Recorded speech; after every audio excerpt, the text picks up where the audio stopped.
All His Pretty Girls by Charlie Cox. Chapter 4, Monday, March 25th at 4:20 p.m. Alyssa locked her car door and whistled to the opulent beauty of the two-story red brick house in front of her. The McCormicks lived in one of Albuquerque's finer upper-middle-class neighborhoods. This one happened to be one of the more recently developed ones, so everything was bright, shiny, and new.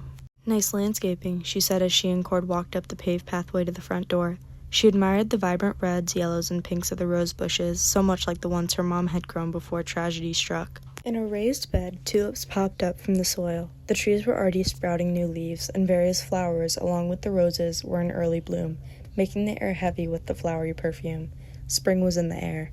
The front door of the house was already open, so the two of them entered the foyer without knocking. Potted plants adorned every corner, clustered together in groups of 3. Suspended from a hook on the wall was a twirling red chili embezzled with saying, "Mi casa es su casa."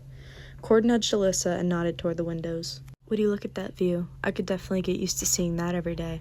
The back of the house boasted a large window, making a natural picture frame for the backdrop of the beautiful sandy mountains, caked with what little snow the area had received this year, and which hadn't yet melted off. It made for a stunning contrast to the already greening valley. To the right was an equally impressive view of downtown. The reflection from the glass made everything seem larger. "And that, my friend, is why it's called the Land of Enchantment," Cord murmured. "It's certainly one of the reasons we stay here," Elise agreed as she eyed the assortment of photographs and framed artwork that adorned the walls on either side of the windows. She refused to think of other reasons she'd lived in New Mexico instead of her home state of Indiana. Eager to abandon that train of thought before it derailed her, Alyssa approached a young officer who looked up from snapping pictures. She leaned around him to see what he was photographing, and when she saw it, she poked Cord and pointed to a rather large indentation in the wall near the base of the stairs. What appeared to be blood was splattered there, as well as nearby on the floor. "How's the new baby, Joe?" Alyssa greeted him, noticing the exhaustion in the man's eyes. Officer Rowe paused in what he was doing and glanced up. "Colicky. Anthony's in the living room, interviewing the husband." He pointed in the general direction and returned to what he was doing. "It'll get easier," Alyssa assured him, when he responded with a grunt and smiled. Following the sound of voices, she rounded a corner into a grandiose living area, connected to a wide and quite gorgeous kitchen. With her training, she was able to mentally record several details with just a glance. She felt a tiny twinge of envy, wishing she owned a kitchen like this, not that she'd have much time to utilize it. Suspended from the high ceiling were copper-bottomed pans and pots. An arrangement of herbs and spices hung in wicker baskets above the stainless steel sink, filling the room with a slight herbal scent. Granite countertops and cherry cabinets completed the room. Dotted throughout the house were what Alyssa liked to think of as southwestern decor requisites. A Coco Pele plaque, along with other fetishes, a howling coyote statue, and a colorful pottery that could be found almost anywhere one went. She herself had many of the same types of things, though her own collection seemed far less expensive than the McCormicks'. The living room was open to, but not part of, the kitchen, and gave the space a welcoming feel.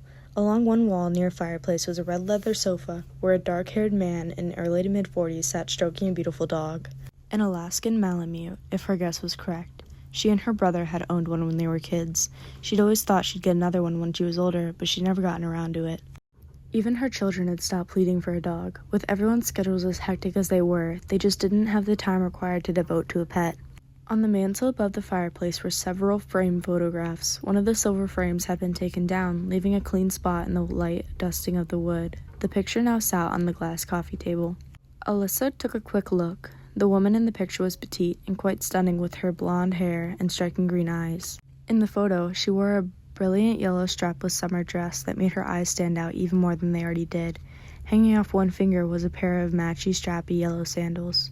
Officer Anthony White, whose name aptly described his pasty color, wrote something in his notebook as she and Cord approached. Hearing their footsteps, the man on the couch looked up expectingly, or maybe a more accurate description would be hopefully. She wasn't sure which, and it probably was a little bit of both.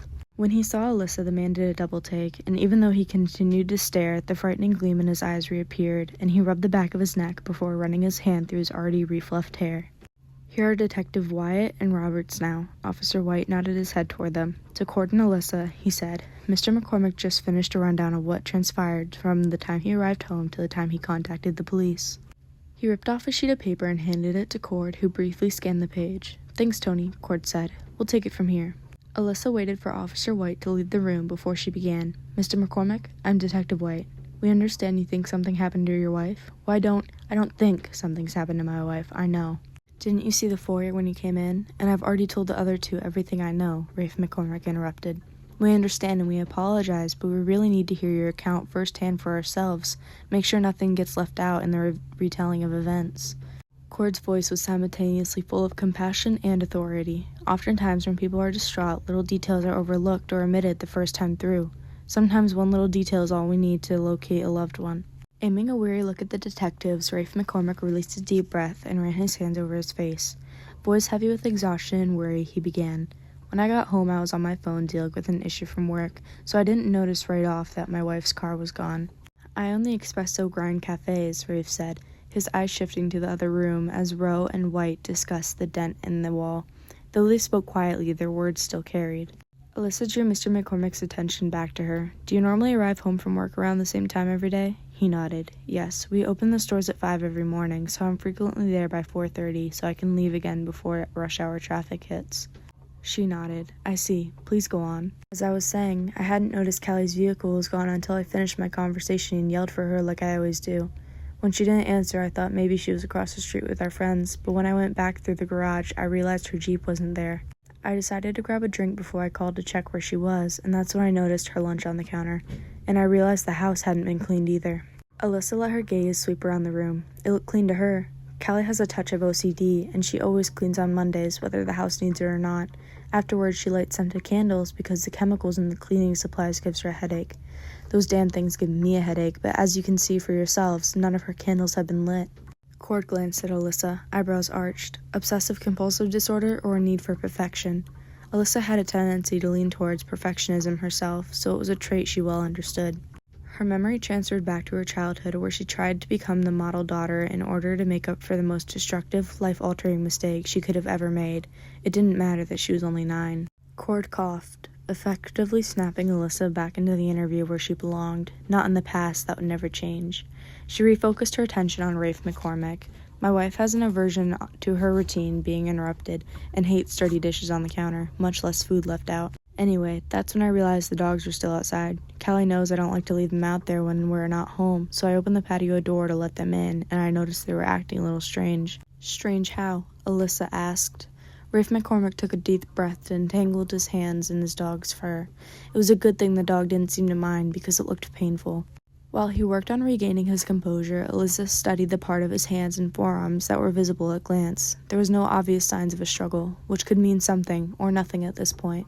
They were whining and kept running from the kitchen to the front of the house and back again, like they wanted me to follow, so I did. He swallowed. "That's when I saw Callie's phone. My wife never goes anywhere without her phone. She won't even go to the mailbox without it. Hell, she takes it to the bathroom with her. It's like an extension of her hand," Rafe whispered, almost to himself. Alyssa and Cord exchanged glances. Why would his wife take her phone everywhere, including the bathroom? Was she afraid if her husband would discover an affair, some other secret? She nodded as her partner jotted down, "Get phone records." Mr. McCormick looked up. "Did you see the foyer?" "We did." Callie's phone was on the floor, the screen broken. He looked up, his eyes pleading with theirs. "And then I saw the hole in the wall, and the blood, and I knew." His legs began to shake. "I knew something bad had happened, and I called you guys." At that moment, a peking geese waddled out from beneath the table and jumped onto Mr. McCormick's lap. Alyssa watched as he lowered his face to rest against the small dog. She thought he might be trying to wipe away the tears that had sprung up in his eyes. Real, or for the detective's benefit? She glanced at Cord, glad he was taking notes. The two of them had a well-oiled system where Cord took down information while she concentrated on observing behaviors and other details. They would record mental and written notes later. She'd loved working with Ellie, her last partner, before she had moved to southern New Mexico, and had been concerned that it would take a while to get used to working with someone new, and for someone to get used to working with her. But her worries were for naught, because Cord's naturally laid-back personality was the perfect complement to her well-known, caffeine-riddled one, especially when his low-key teddy bear-like approach encouraged witnesses and suspects alike to place their trust in them. On the downside, she never got to play good cop to his bad. With her take-charge attitude and naturally suspicious nature, it always backfired. They didn't even try anymore.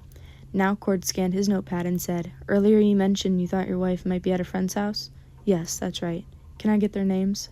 Rafe cleared his throat, moved the small dog up to the couch, and pressed the heels of his hands over his eyes, clearly aggravated.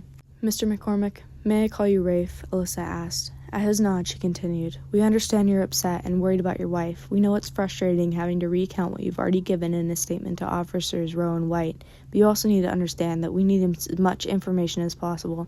We don't ask questions we don't presume are important. If she sounded impatient, it's because she was. But the man wanted his wife found. She didn't have time to sugarcoat things. We want the same thing as you, to locate Callie." Cord added, his tone much friendlier than Alyssa's. "Terry and Richard Mitchell. Those are your neighbors, your friends across the street?" Cord clarified. Rafe nodded. "We met when Ranger got out one day and ended up in their yard." Hearing his name, Ranger placed one paw on his owner's leg and laid his head down. Rafe ruffles the dog's mane. "When did you last see your wife?" Cord asked. "This morning before I left for work," Rafe said, "and I talked to her this morning when I made the appointment at the dealership for her to get her car worked on." He tilted his head toward the ceiling and said, "I tried to talk her into just buying a new car, but she liked that old Jeep of hers. Anyway, she called me when she left the shop sometime before 11 to let me know she was headed home." "What time did she take her car in, and what dealership?" Cord asked. "Her appointment was at 9 at MCM, near the freeway." Cord jotted it down. "What else can you tell us about your wife's daily routines?" Alyssa asked. "Does she work? Who are her friends?" "She doesn't have an out-of-the-house job. She occasionally does freelance copywriting, but that's pretty sporadic these days. She's on the board of Liberty Advisors, and she volunteers for several national and local charities." "Which ones?" Alyssa asked. "Race for the Cure, the Cancer Society, American Heart Association, that kind of thing. I don't remember all of them." "I'm sure I can get you a list if you need me to." Steepling his hands, he added, almost as if an afterthought, "She just started talking about volunteering for the Neolant unit at a new hospital." "What about friends? Does she have any standing lunch dates?" Cord asked. "Not standing. She likes to get together with a couple of the girls from yoga once in a while for coffee or a walk in the park. Mostly she's a self-professed homebody." She was involved in an awful lot of things for a homebody, Alyssa thought. "You mentioned your wife was interested in helping out in the Neolant unit. Do the two of you have children of your own, Mr. McCormick?" A haunted look fell like a curtain across his face. "No kids." His next words were a whisper of sound. "She would have made such a great mom." Alyssa zeroed in on the fact that he'd used past tense. She shot a sideways glance at her partner and saw that he'd noticed as well. "What else can you tell us about your wife? Has she mentioned any strange phone calls? Someone she might have upset intentionally or unintentionally?" Cord asked. Rafe chuckled lightly. No strange calls that I'm aware of. And if Callie has any enemies, I'll eat my hat. If anything, she makes friends with the strangest of strangers. She's a good person, detectives. Better than I'll ever be, that's for sure." 3.5 hours later, after the police technicians had searched through the entire house, including the garage and downstairs, Alyssa and Cord thanked Rafe McCormick and assured him that they would do everything they could to find his missing wife. By the time the Texan officers Rowe and White left, Mr. McCormick's hair stuck out in every which way from running his hands through it, not to mention he looked strung out and ready to collapse. While she remained sympathetic to the man's anguish, Alyssa couldn't help but tire the fact that nearly every time he answered a question, he posed one of his own, although it was always the same one. Shouldn't you be out there looking for her? Once again, she had to shut down the memory that her family had once been the ones in Mr. McCormick's shoes, the ones demanding the police to act immediately. Different time, different life, she reminded herself. To Rafe, she explained, there's clear evidence of a struggle, and we'll be getting right into work on this. What she didn't say was that they would also be looking into Mr. McCormick's relationship, among other things. As it turned out, Alyssa didn't have to say it because Rafe McCormick told her as they were leaving, "I know you have to look at the husband first, so get it done so you can find my wife, please. If you think of anything else, don't hesitate to call any time, day or night," Cord said, handing him one of his cards while Alyssa did the same. Rafe took the cards, already bending them in his agitation, but he said nothing as he led them to the door. Outside of Rafe's earshot, Alyssa said, his hands were clean, no recent scrapes or scratches, no signs of a struggle. So if Mr. McCormick is involved in his wife's disappearance, he either cleaned up well or is not the one who caused the damage in the entry. Yeah, I had the same thought, and it's possible if he is responsible, he may not have any wounds, or visible ones anyway. Regardless, we still need to have a look into their relationship, see if there were financial or marital troubles, and I'd like to get my hands on Callie McCormick's cell phone records to see why she kept it with her at all times. What was she hiding? Agreed, but before we head out, let's try the neighbors, the ones Mr. McCormick thought his wife might be with. Alyssa suggested as her stomach grumbled loudly, reminding her she hadn't eaten since around noon. A quick peek at her watch told her it was nearly 8 o'clock now. Across the street, Cord knocked at the Mitchells' door and waited. When it was apparent no one was home or no one was answering, they walked back to Alyssa's SUV and climbed in. Alyssa made a mental note to try the Mitchells first thing in the morning. They needed some insight into the McCormick family dynamics. though her gut told her the husband had nothing to do with whatever had happened. Still, her instincts had been wrong before. And when it came to husbands and wives, the closest suspect was often the guilty party. "You grabbed the notes from the officers canvassing the other neighbors, right?" she asked as they pulled away from the curb, even though she'd already knew he had. Cord flipped open his folder and rustled some papers. "Got 'em right here. Rose said he'd write up a report and put it on your desk before you headed home tonight." Alyssa acknowledged the comment with a nod. They still had a long night ahead of them, and she couldn't help but be aware that Rafe McCormick's night would likely be longer.